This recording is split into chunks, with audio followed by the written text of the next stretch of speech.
अस्सलाम वालेकुम dear student, मैं हूं मोहम्मद जाहिद महमूद और आप देख रहे हैं मेरा YouTube channel physical education with Zahid. आज हम बात करेंगे जॉइंट्स के बारे में, हड्डियों के बारे में और इनसे रेलेवेंट जो क्वेश्चंस डिफरेंट एग्जाम के अंदर पूछे जाते हैं, डिफरेंट इंटरव्यूज़ के अंदर पूछे जाते हैं कि जॉइंट्स की टाइप्स कौन कौन सी हैं और जो छोटी बड़ी हड्डियाँ और इर्रेगुलर बोन, फ्लैट बोन्स, इनका काम क्या होता है हमारी बॉडी के अंदर, और हर टाइप को हम इंशाल्लाह उसकी डिटेल से डिस्कस करेंगे विद एग्जांपल, विद जॉइंट्स कि आपका कौन सा जो जोड़ है वो किस टाइप में आता है। तो इंशाल्लाह चलते हैं वीडियो की तरफ। नंबर 1 पे अगर हम इनकी क्लासिफिकेशन करें तो हम इनकी 3 तरह से हम इनको क्लासिफाई कर सकते हैं। नंबर 1 पे है movable joints, freely movable joints. तो यानी वो जॉइंट्स जो बहुत ही आज़ादाना हरकत करते हैं, उनमें आपका स्कैपुला जॉइंट है, ये शोल्डर जॉइंट है। उसके बाद आपका हिप जॉइंट है, ये फ्रीली मूवेबल जॉइंट में आते हैं। अगर हम बात करें स्लाइटली मूवेबल जॉइंट, तो वो ऐसे जॉइंट हैं जिनमें थोड़ी सी मामूली सी हरकत होती है। मिसाल के तौर पर आपके नेक जॉइंट जो है वो स्लाइटली मूवेबल जॉइंट है। अगर हम बात करें इमूवेबल जॉइंट्स की, तो ऐसे जॉइंट होते हैं जिनमें बिल्कुल भी हरकत नहीं होती, जैसे आपकी खोपड़ी के जॉइंट है। तो आगे हम चलते हैं जी, आगे इनकी 1 बाय 1 टाइप को डिस्कस करते हैं। Hinge joint found in the elbow, knee and hinge joint allow movement in one direction. अगर हम ये तस्वीर के अंदर आप देखें तो बिल्कुल आपको वाज़ेह नज़र आ रहा होगा कि ये एल्बो जॉइंट है। एल्बो जॉइंट, इसमें बेंडिंग होती है और स्ट्रेट आपका बाजू हरकत करता है और सिर्फ ये की तरह की मूवमेंट इसमें होती है। तो इस वजह से इसको हिंग मीन कब्जादार जॉइंट भी कहते हैं। यानी बाजू के, आपके बाजू के अंदर, यानी सिर्फ इसके ऊपर आप 2 मूवमेंट कर सकते हैं, करीब ला सकते हैं और उसको, यानी फ्लेक्सेशन एंड एक्सटेंशन, सिर्फ 2 मूवमेंट होती हैं इस जॉइंट के ऊपर। तो इसी मूवमेंट की बुनियाद पर, जैसे डोर के ऊपर कब्जा होता है और उसमें 1 डायरेक्शनल मूवमेंट होती है, तो इसको हम हिंग जॉइंट या कब्जादार जॉइंट कहते हैं। अगर हम बात करें बॉल एंड सॉकेट जॉइंट, ये सबसे ज़्यादा मूवेबल जॉइंट होता है। यानी स्कैपुला जॉइंट, शोल्डर जॉइंट जिसको अनाटमी में हम स्कैपुला बोलते हैं, उसके साथ साथ आपका हिप जॉइंट। इसको बॉल एंड सॉकेट कहते इसलिए हैं कि इसकी जो इसका स्ट्रक्चर है, इसकी एनाटमी है, वो इस तरह की होती है कि एक चीज़ दूसरी चीज़ के अंदर जाके पेवस्त हो जाती है। जिस तरह हम किसी सॉकेट के अंदर कोई स्विच लगाते हैं, तो इस वजह से इसको बॉल एंड सॉकेट कहते हैं। Example include the shoulder and hip joint, जो मैं आपको बता चुका हूं। These joints allow wide range of motion in the multiple direction. आपका ये जो शोल्डर जॉइंट है, ये 90 के एंगल पे भी, 120 के, 180 पे, यानी 360 डिग्री के ऊपर, किसी भी एंगल के ऊपर ये हरकत कर सकता है, इसकी मूवमेंट हो सकती है।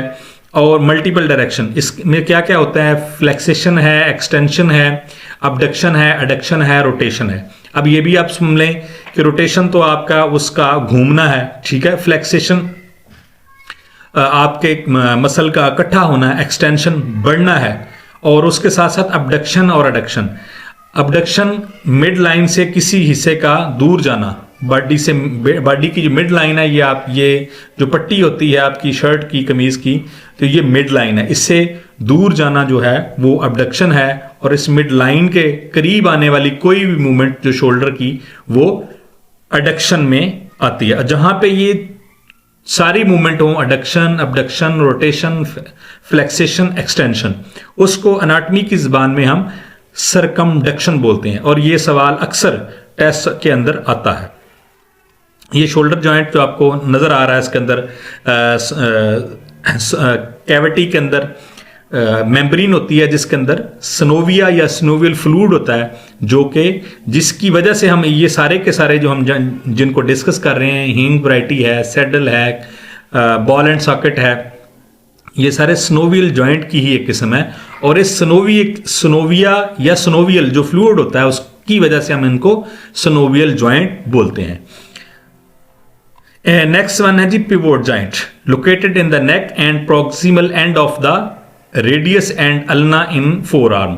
2 जगह पे होता है, एक तो आपकी गर्दन और जब रिब्स रीढ़ की हड्डी आपस में मिलती हैं, तो ये जॉइंट भी आपका पिवोट जॉइंट कहलाता है। दूसरा उसने कहा radius and ulna bones and the front four arm. Four arm ये आपका अगले वाला बाजू का हिस्सा है, जिसमें ये सामने वाली जो हड्डी है जो बड़े अंगूठे की तरफ जाती है, रेडियस है, छोटी चुंगली की तरफ आने वाली जो निचली तरफ हड्डी है ये अल्ना है। ये दोनों जब रिस्ट जॉइंट पे भी आपस में मिलती हैं और ये एल्बो जॉइंट के ऊपर भी आपस में मिलती हैं, तो ये वाला जॉइंट जो है ये पिवोट जॉइंट कहलाता है। This pivot joint permits rotational movement around central axis. आपके जो उसका एक्सिस है, जो उसका जाविया है, उसके अंदर रोटेशनली मूवमेंट होती है। This movement allow for turning the head from side and rotate the four arm. यानी जिस तरह हम सर को दाएं बाएं करते हैं, ये वाली मूवमेंट, और यानी इस तरह की मूवमेंट, और उसके साथ साथ हम जो घुमाते हैं इसको पूरे बाजू को, ये मूवमेंट और है। पूरे बाजू को जब आप घुमा रहे हैं तो ये वाली मूवमेंट, और ये वाले जॉइंट हैं जो मैंने आपको फोर आर्म और नेक और रिब्स के साथ बनने वाला जॉइंट, ये आपको तस्वीर में आप बिल्कुल वाज़े आपको नजर आ रहा होगा।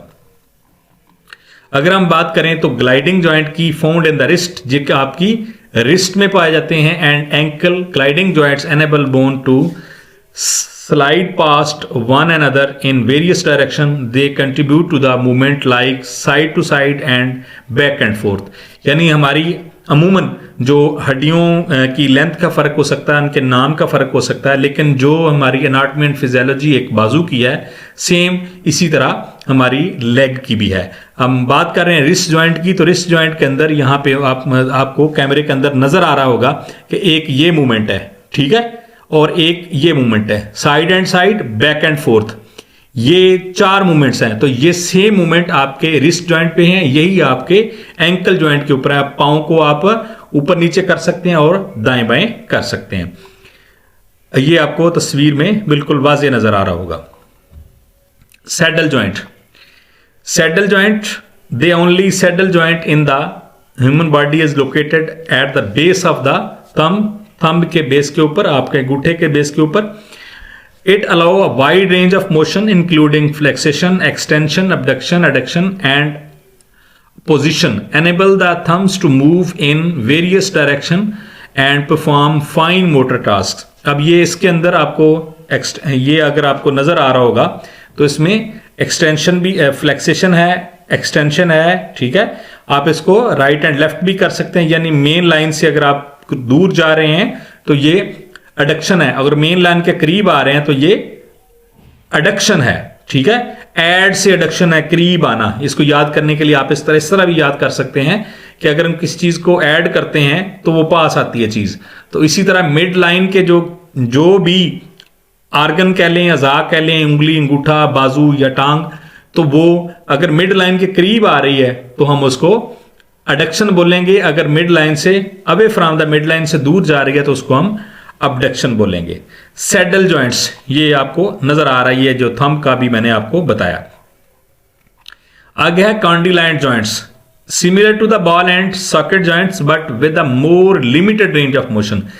जॉइंट्स को हम रेंज ऑफ मोशन से भी इनको डिस्कस कर रहे हैं, क्योंकि असल चीज तो किसी भी जॉइंट के ऊपर मोशन का तयन है कि आप उस जॉइंट के ऊपर मूवमेंट कितनी होती है। रेंज ऑफ मोशन यानी वो जॉइंट किस एंगल तक मूवमेंट कर सकता है। तो यहां पे बता रहा है कि कॉन्डिलाइंट जॉइंट भी हैं, ये बॉल एंड सॉकेट की तरह हैं but limited range of motion. इसमें रेंज ऑफ मोशन जो है बहुत लिमिटेड होती है। Condyloid joints are found in the wrist and fingers. They permit movement such as flexion, extension, abduction and circumduction. ये मैं आपको इस सबसे पहले जब हमने जॉइंट को, हिंग जॉइंट को डिस्कस किया था तो तब भी मैंने आपको बताया था कि ये देखिए उंगलियों के जो जॉइंट हैं इनको बोल रहा है। आपको ये तस्वीर में नजर आ रहा होगा यहाँ पे कि इसमें फर्क सिर्फ इतना है कि इस बॉल एंड सॉकेट के अंदर आप मूवमेंट जो है वो फ्रीली होती है और ज्यादा होती है, लेकिन इसमें लिमिटेड है, कम मूवमेंट है, ज्यादा नहीं है, ठीक है। और यहाँ पे कौन कौन सी मूवमेंट्स हैं? फ्लेक्सेशन है, ठीक है, एक्सटेंशन है और एडक्शन है, अबडक्शन है। और जहां पे ये चारों मूवमेंट हो तो हम अनाटमी की जबान में उसे सरकमडक्शन बोलते हैं। आगे है फिक्स जॉइंट, यानी वो जॉइंट जो बिल्कुल भी हरकत नहीं करते। हमने मूवेबल भी डिस्कस किए, सैडल अभी स्लाइटली मूवेबल थे, और हिंग एज बॉल एंड सॉकेट हैं, ठीक है। ये सारे के सारे फ्रीली मूवेबल थे, जिनमें शोल्डर जॉइंट था, आपका हिप जॉइंट था, अगर हम और इस तरह एल्बो जॉइंट है, रिस्ट जॉइंट है, नी जॉइंट है, एंकल जॉइंट, इन सब को हमने डिस्कस किया। ये फिक्स कौन से हैं? Also known as immovable. These joints are fuse together by fibrous tissues, यहां पे फाइब्रस टिश्यूज होते हैं, and allow for a little or no movement, यानी अमूमन या तो मूवमेंट होती नहीं है, अगर हो भी तो बिल्कुल बहुत थोड़ी सी। Example include suture between, allow a little movement. Example include a suture between the bones of the skull which provide stability and protect the brain. ये यहाँ पे आपको सचर लाइन नजर आ रही है कि ये आपको जो खोपड़ी के अंदर है, यानी दिमाग की आपकी खोपड़ी के जो जोड़ हैं वो इमूवेबल हैं, या तो हरकत नहीं होती उनमें, या होती भी है तो बहुत कम होती है, जिसको हम कह सकते हैं स्लाइटली मूवेबल जॉइंट है। तो ये इसको इमूवेबल जॉइंट बोलते हैं, और ये क्या करते हैं? स्टेबिलिटी देते हैं, प्रोटेक्ट देते हैं। आगे लास्ट हमारा हिस्सा है हड्डियों के मुतल्लिक। आपको पता है जो बड़ी हड्डियां हैं वो एज अ लीवर काम करती हैं। बड़ी हड्डियां जिस तरह आपके बाजू की जो हेमरस की हड्डी है, इस तरह पाँव की टांग की जो फीमर की हड्डी है, ये एज अ लीवर काम करती हैं। जो छोटी हड्डियां हैं ये स्ट्रेंथ देती हैं, स्टेबिलिटी देती हैं, ठीक है। इर्रेगुलर बोन जो है ये भी जॉइंट को स्ट्रेंथ देती हैं और मजबूत करती हैं। फ्लैट बोन और इर्रेगुलर बोन इनका काम भी स्ट्रेंथ है, और शॉर्ट बोन जो है ये स्टेबिलिटी फ्राहम करती हैं जॉइंट के ऊपर, और लॉन्ग बोन जो हैं वो एज अ लिवर एक्ट करती हैं। ये था आज का हमारा टॉपिक। इसके वाले से आपकी कोई भी सजेशन हो तो आप इसको कमेंट सेक्शन में बता सकते हैं, और इसको ज़्यादा से ज़्यादा लोगों को शेयर करें, लाइक करें, कमेंट करें, और इंशाल्लाह नेक्स्ट वीडियो के साथ आपकी खिदमत में हाज़िर होऊंगा। तब तक के लिए अल्लाह हाफिज़, अस्सलाम वालेकुम।